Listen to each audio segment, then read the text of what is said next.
السلام علیکم ګرانو محترمینو ملګرو، په دې لږ تاسو لپاره د روغ جوړ او خوشحاله وای. زه یم سید الله حسن انجل، بیا تاسو لپاره د یوې نوې ویډیو سره راغلی یم.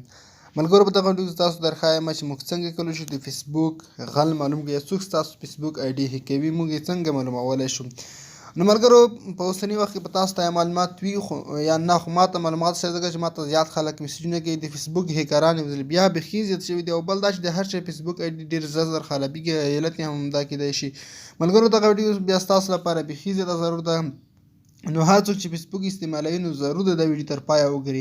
ملګرو، په دغه ویډیو کې به زه تاسو دروښیم چې څوک ستاسو د فیسبوک آی ډي کاروي. ملګرو، تاسو په ډېرې اسانۍ سره معلومولی شئ چې موږ آی ډي څوک کاروي، څنګه یې کاروي، یعنې چېرته یې کاروي، په کوم ځای کې کاروي، په څه وخت یې زما آی ډي خلاصه کړې ده، نه ده یې خلاصه کړې، په کوم ډول موبایل کې زما آی ډي کاروي. د ټولو په اړه به تاسو ته معلومات درکوم. ویډیو تر پایه وګورئ.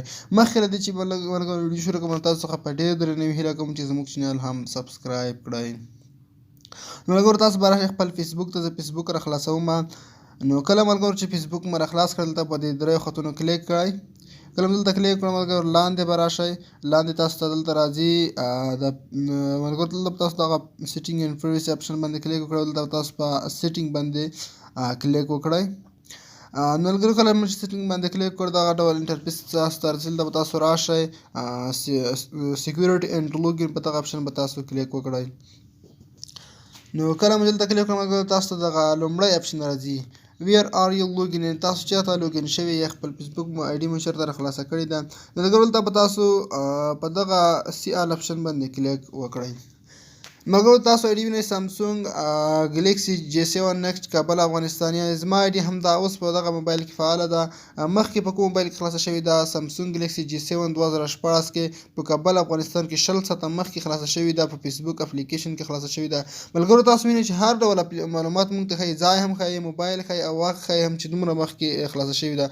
ملګرو، دلته بیا هم په دې موبایل کې 22 ساعته مخکې خلاصه شوې ده. د فبروري په 10 باندې هم بیا دلته خلاصه شوې ده. ملګرو، اوس موږ له دغه موبایل څخه آی ډي څنګه ختمولی شو؟ که تاسو غواړئ له هغه موبایل څخه په ډېرې اسانۍ سره ختمولی شئ. په دې دریو ټکو چې کله کلیک وکړئ، نو ملګرو تاسو په دلته راځي لوګ آوټ. په لوګ آوټ اپشن چې کله تاسو کلیک وکړئ، دغه آی ډي له هغه څخه لوګین کېږي. خو ملګرو، که تاسو غواړئ چې ټول ترې لوګین کړئ، دلته ملګرو لوګ آوټ اف آل سیشن په لاندې اپشن چې کوم ښکاري، په دغه اپشن چې کله تاسو کلیک وکړئ، ټول موبایلونه چې ستاسو آی ډي لوګین کړي وي هغه ټول به د دې څخه په یو ور باندې لرې شي. یوازې ستاسو موبایل چې دی هغه به پکې پاتې شي. دلته تاسو اوس په لوګ آوټ باندې بیا هم کلیک وکړئ.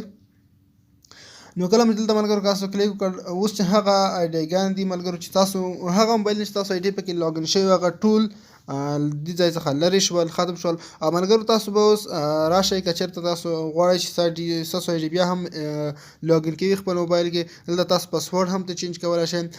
چینج یور پاسورډ دغه کې تاسو پاسورډ بدلولی شئ. دلته کرنټ پاسورډ کې به خپل اوسنی پاسورډ ولیکئ، دلته به نوی پاسورډ ولیکئ، نوی پاسورډ به دوباره ولیکئ او په سیو اپشن باندې به کلیک وکړئ. دلته پاسورډ هم بدلولی شئ. او ملګرو، که تاسو غواړئ چې هر کله زموږ آی ډي یو څوک خلاصه کړي او موږ ته باید میسیج راشي، نو د هغې لپاره ملګرو ما تاسو ته ویډیو جوړه کړې ده. دغه خوا کې چې کومه ښکاري په دغه ویډیو په ډسکرپشن کې لینک شته، دا به تاسو وګورئ ملګرو.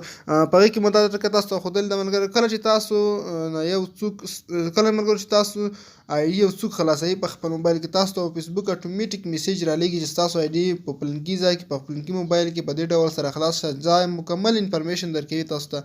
نو هغه طریقه هم وګورئ، خوندوره طریقه ده. ملګرو، دا زموږ د نن ورځې ویډیو. په دې هیله چې دا ویډیو تاسو خوښ شوي، ویډیو ضرور لایک کړئ، زموږ چینل سبسکرایب کړئ. مننه، ښه وخت او ښې شېبې ولرئ.